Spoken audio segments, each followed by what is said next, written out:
Takže prajem vám všetkým príjemný podvečer. Zas som tu.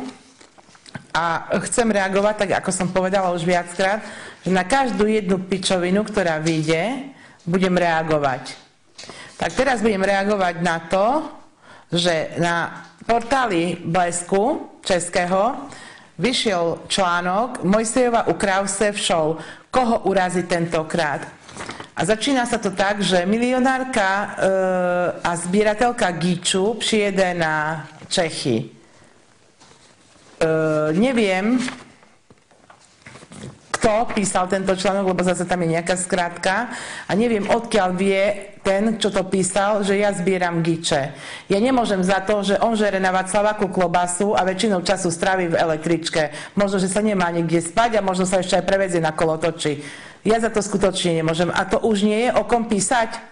To nemajú tam dosť exotov v tých Čechách. To rovno o mne musia. Ešte som ani nikde neprišla, ešte som ani nič nepovedala a už rozprávajú, že idem niekoho uraziť.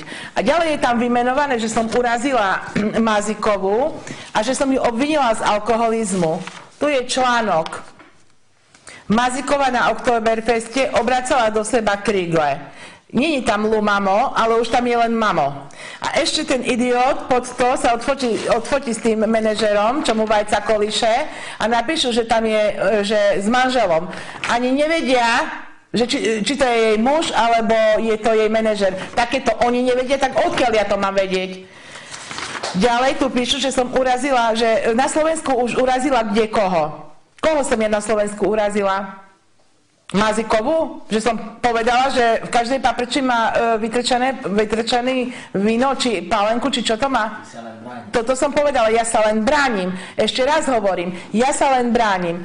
A ďalej, takisto tento Blesk, ešte predtým, k tomu som sa nechcela vrácať, ale už keď ich tu mám, tak sa k tomu vrátim, sa vyjadril, že milionárka z Pereša predáva Mega Gíč.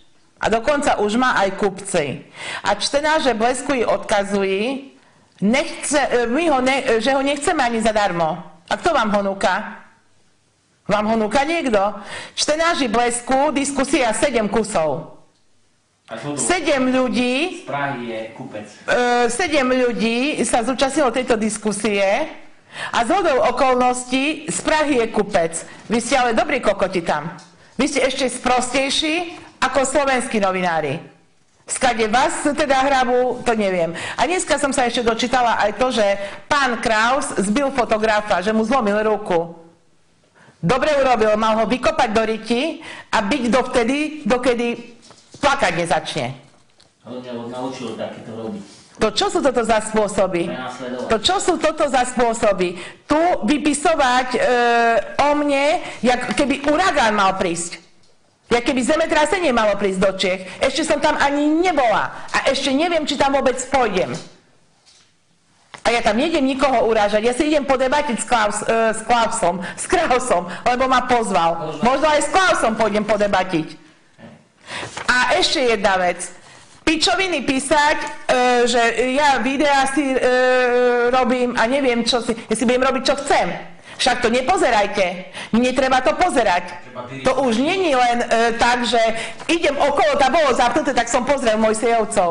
To už toto neobstojí, je obrovská sledovanosť, obrovské kliknutia. No, čo sú toto za idioti, keď si ešte kliknú aj tam, tak ja keď nechcem niečo pozerať, tak internet je dobrovoľná záležitosť. Ale to len novinár. Dobrovoľná záležitosť.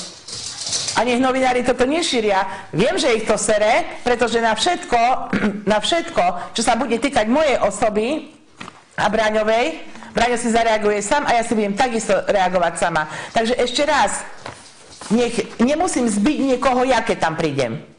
Lebo vyhľadám toho a ešte tu som chcela povedať, neviem, či som to povedala, to už nie je skrátka, že Lumamo, to už je skrátka len Mamo. To pridali až potom. Takže poprosím, potom sa vyjadrovať, keď budem u Krausa, opýtať sa ma a uverejniť moje odpovede. Nie pičoviny. Alebo nepísať nič. Alebo nepíšte vôbec nič.